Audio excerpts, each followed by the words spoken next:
Okay, update on Project Superbike.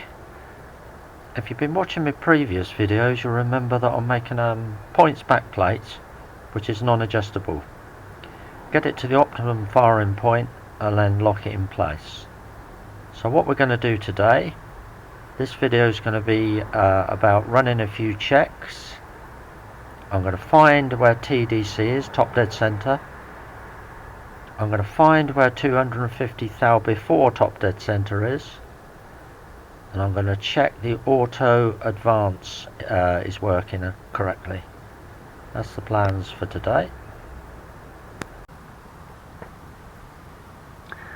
Now we need to find our top dead center. Now I was originally going to take the cylinder head off, but I thought it's a shame. It's a good compression engine, doesn't smoke, so I'm not going to disturb it, best left. So I made this little thing have a spark plug. Not taking credit for this because these things have been around for years. But I made my own. I hollowed out a spark plug, put a bit of nylon bar through there, and then you lock it in place with a roll pin so it can't move. Take your spark plug out, screw this in the spark plug hole and nip him up reasonably tight. Rotate your engine until the piston just touches the end of this nylon bar. Then you have to set your degree disc at top dead center. Rotate the engine backwards until the piston just touches this bar, and then come round and take a reading, and you'll find it's on this engine it was 20 degrees before top dead center, so you've got to split the difference. Rotate the engine in the correct rotation till it arrives at about 10 degrees before top dead center, and that's your top dead center absolute. So that's what I've done here. Like I say, this is only a mock-up. Now we need to know what 250 thou before top dead center is. Mark it on our degree disc and measure it with our protractor.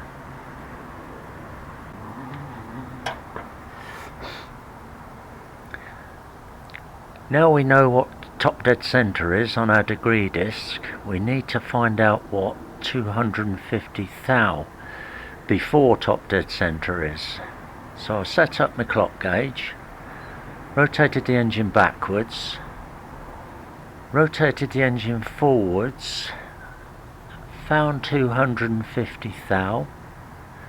Now we can have a look at the degree disc and mark that off.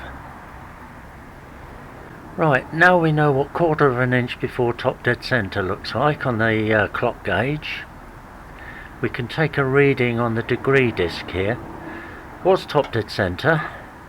It's now moved and it's 12 degrees before top dead center now. So that's interesting information. 1/4 of an inch before top dead center on this engine is 12 degrees of crankshaft rotation. Handy information to have. So now we know that 1/4 of an inch before top dead center on the piston is the same as 12 degrees of crankshaft rotation. So now I need to check the auto advance is reading the same. I've set up this little rig, and if I pull on this tape,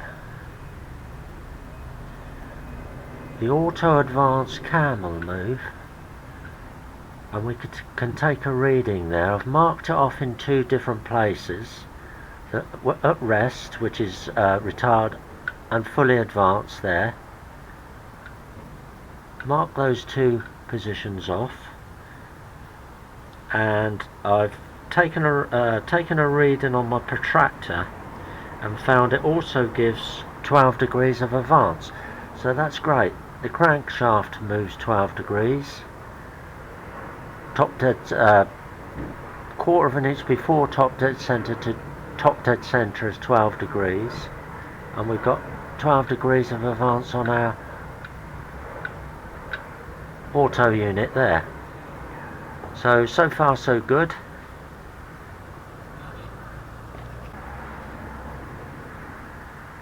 Right, just to recap on what we actually know. I I'm going to have to read from the script because it's quite a bit. Well, we know how to find top dead centre accurately.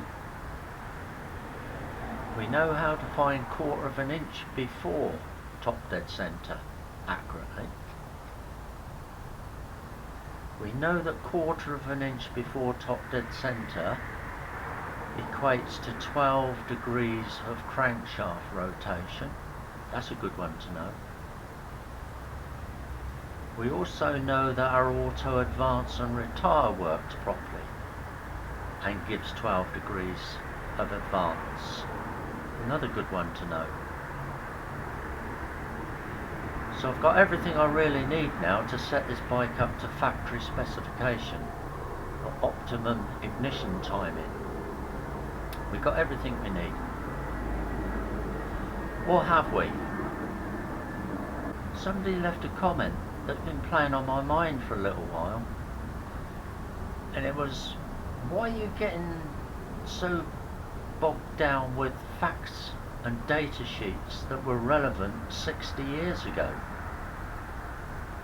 Why don't you just set your bike up to base settings and just do road testing? That's what the factory road testers used to do. When a new model was launched, factory road testers used to put on anything up to 200 miles on the new engines, new bikes, come back, make adjustments, go back out again, road test further, all road riding conditions, come back, make adjustments. So I think that's what I'm going to do. With the findings that I got today, I'm going to use that as a base setting and go and do my road testing. That was a good call actually, hadn't thought of that. Incidentally, the findings that I've got here are unique to this bike, this engine. So please don't quote me that your bike doesn't relate to what I've found. This is purely for this bike. So that's going to be today's video. Hopefully we've got everything we need for base settings. So I'm going to get out there and do some road testing, and everything is looking positive and sunny for me. General Custer's last words, I believe.